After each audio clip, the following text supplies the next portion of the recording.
নামে পড়ুন। মুসলমান আপনি যদি কোরআনের শুধুমাত্র এই আয়াতে কারিমার উপরে আমল করতেন, নওজোয়ান তরুণেরা মাশাআল্লাহ আমাদের এলাকায় বাঙালি মুসলমানদের ভিতরে এত হাফেজে কোরআন হয়েছে, এত আলেমে দ্বীন হয়ে গিয়েছে, হাফেজরা যথেষ্ট হয়েছে। সোশ্যাল মিডিয়া খুলে দেখুন, এত আলেম নিজেদের ভিতরে ঝগড়া লেগে যাচ্ছে। কথা ঠিক না? ওনাদের দায়িত্ব ছিল আপনাদের ঝগড়া থামানো, এখন নিজেরাই লেগে গিয়েছে। লজ্জা লজ্জা শব্দটা নিজেই লজ্জা পাচ্ছে।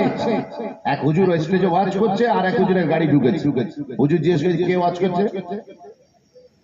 বলে হুজুর অমুক অমুক হুজুর। বলে ও ছাগলটাকে দাওয়াত করেছো তোমরা? কথা বুঝতে পারছো? আমরাও কবারি, কিন্তু হুজুর যেমন তো মানুষ, তাকে বলছে ছাগল। তো ঠিক আছে, আমরা তো আম মানুষ, অত বুঝি না। ও চলে গেছে। এখন যখন এনার টাইম হয়েছে, ইনি উঠেছে, আর যিনি বক্তব্য দিয়ে তিনি নেমেছে। তো ছেলেরা, কমিটির ছেলেরা নিয়ে যেতে জিজ্ঞেস করছে, হুজুর এই যে হুজুর উঠলেন, আপনি চেনেন না? কে? চিনি মানে এই গরুটাকে কে দাওয়াত করেছে?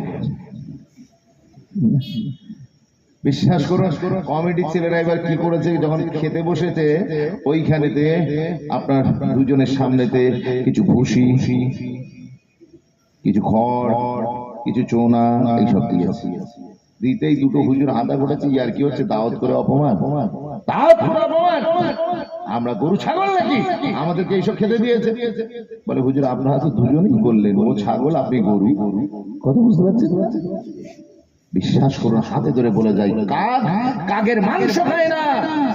কিন্তু এই কথাটা আমাদের বক্তারা ভুল প্রমাণ করে দিয়েছে।